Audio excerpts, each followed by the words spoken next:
My name is Robert Moore. I'm a 30-year-old working for a major food company. I've been working at the company for 8 years since I graduated from college.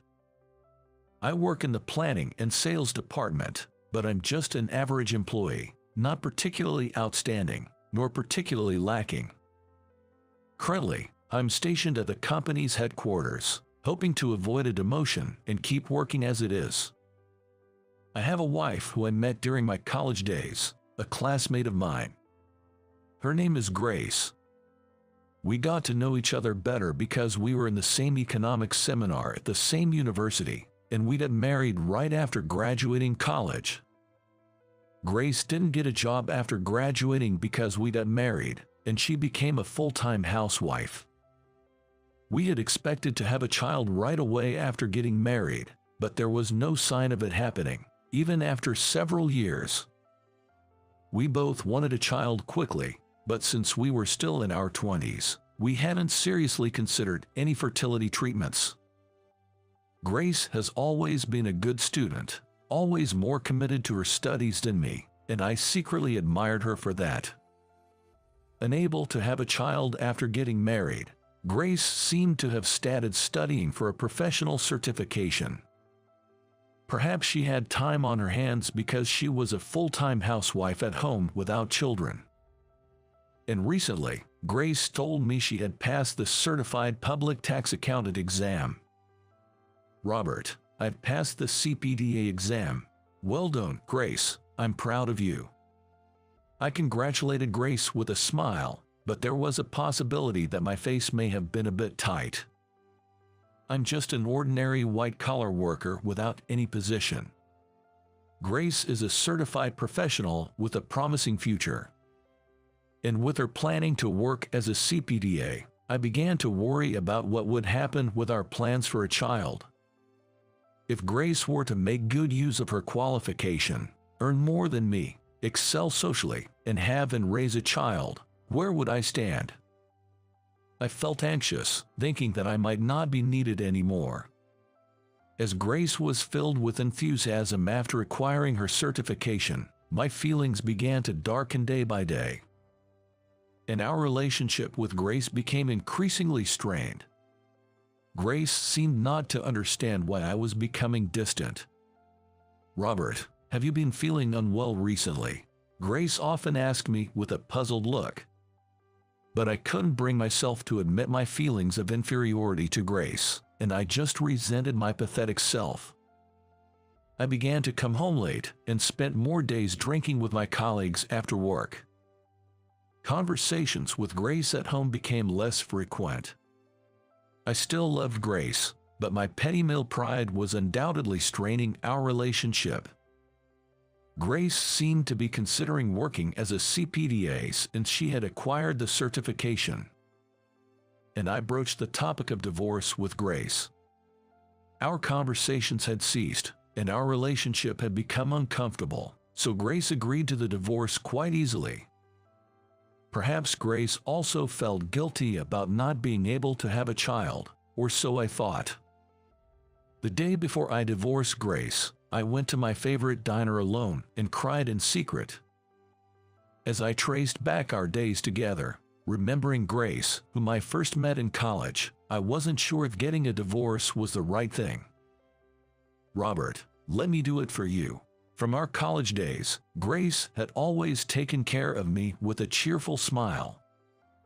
Whether it was taking notes for me at school or helping me with homework, it seems that I had always been dependent on Grace. But there was a part of me that couldn't face such a pitiful self.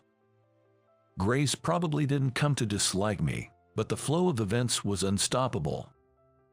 We put an end to our married life and each started our own lives. After the divorce, Grace and I stopped contacting each other. I, who had parted ways with Grace, was supposed to throw myself into my work with a fresh mindset. However, since no one was home when I returned, my passion for work seemed to have further waned. I felt like I had lost my reason to work hard, and I just kind of went on with my work day after day. It's not that I hated my job, but I didn't find it particularly rewarding, and naturally, my performance didn't improve. Then, I was transferred from the planning and sales department to the accounting department. I had no experience in accounting, and I didn't understand why I was suddenly transferred to the accounting department. But thinking that it's better than being demoted, I ended up working in the accounting department. Dealing with finances meant that it was a pretty nerve-wracking job. What's more, my boss in the accounting department was the president's son, a man named Jacob. Jacob was highly motivated and famously strict. Having graduated from a university abroad, and with plenty of experience in major companies, he also boasted qualifications as both a certified public accountant and a certified public tax accountant in a foreign country. With such a profile, the president's son was rumored to be the next president. It was reassuring for the company to have such talent, but unfortunately, he was quite harsh to other employees as well. "Robert, what is this document? Generally, you are too slow to complete paperwork and your analysis is too superficial."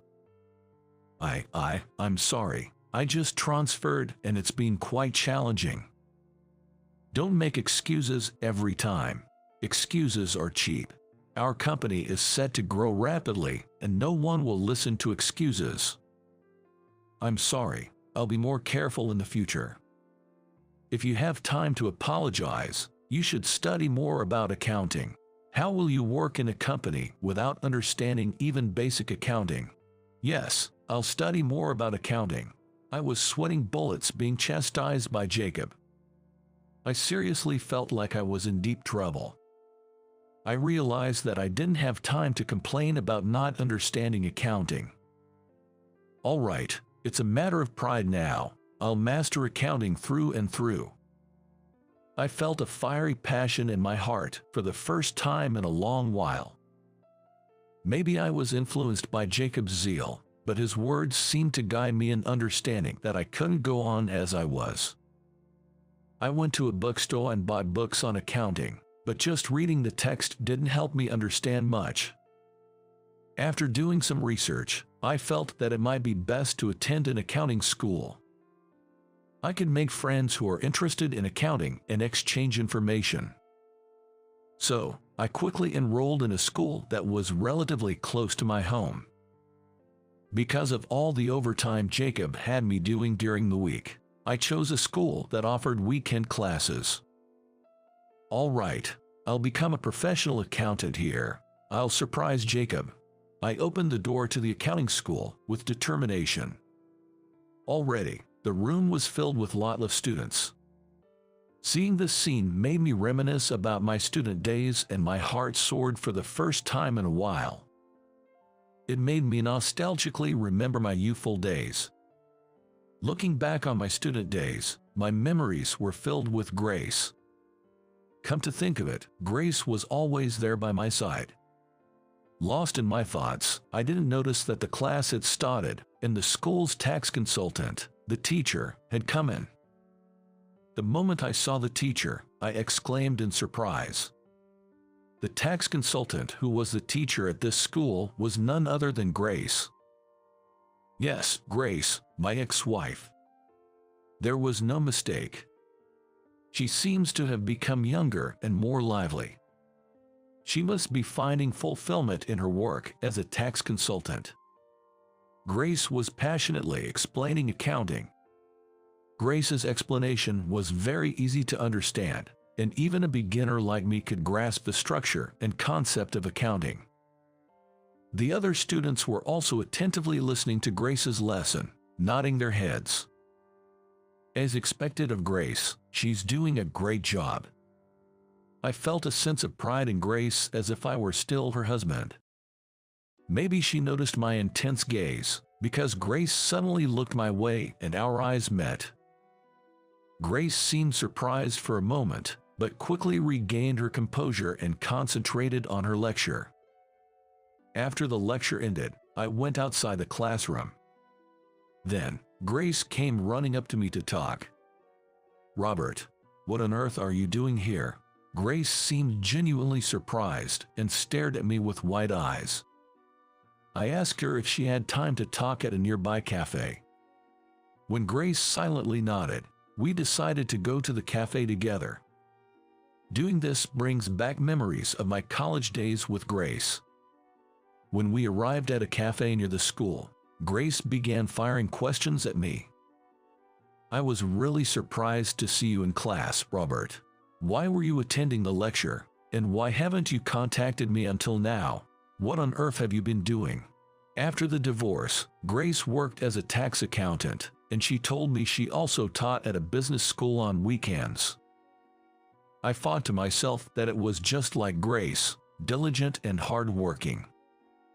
She hadn't changed a bit since our student days. It seemed that Grace cared about me even after our divorce, but because I hadn't reached out at all, it was difficult for her to do so. I told her that I had been transferred to the accounting department at work, and that my new boss was a rather strict person who didn't compromise. Because of this, I had to study accounting hard, even on weekends, and that's why I started attending the business school. "I had no idea that you were teaching at this accounting school, Grace." When I said this with a laugh, Grace also laughed. "What a coincidence, but if that's the case, I can help you out." With her eyes sparkling, Grace told me that. From then on, whenever I went to the school on weekends, Grace gave me extra lessons. She answered all my questions, and thanks to the homework she came up with for me, I gradually gained a deep understanding of the subject. Whenever I had a problem with accounting at work, I would consult with Grace, and she would come up with several solutions for me. I started to digest her proposals and submit them to the company after analyzing them. I started spending hours debating with Grace every weekend. And before I knew it, Grace had once again become an indispensable person in my life. "Hey Grace, have you found someone else?" One day, I decided to voice the question that had been on my mind. I felt incredibly selfish asking Grace to get back together after I was the one who initiated the divorce, but I couldn't help but ask. Grace silently shook her head. I felt a profound sense of relief and couldn't help but laugh. "Why are you laughing? Do you think it's funny that I'm not popular?" Grace glared at me, seeming a little annoyed. "No, it's not that. I'm just relieved that you're still single. I've been reminiscing about our student days and wondering if we could spend time together again." At that, Grace's face turned bright red. It seemed that my words had made her a little shy. She was back to the face of the wife I knew, rather than the serious instructor. Since then, Grace and I started living together again. When I came home from work, Grace would listen to any work-related troubles I had. By that time, Grace had become a reliable partner and an irreplaceable presence in my life. Change was certainly happening at the company. Jacob was devising a new management strategy to further expand the company. I fully supported Jacob from an accounting perspective. Of course, this included a lot of Grace's ideas, but that was a secret within the company. Then, the management strategy Jacob built succeeded, greatly increasing the company's sales. Soon, my remarkable performance started to be talked about within the company. Jacob, my passionate boss and rumored to be the next CEO, was impressed with my work and asked what happened. "I found a really good accounting school," I replied, blushing a little at Jacob's praise. "I knew you had it in you, Robert. You've been studying hard.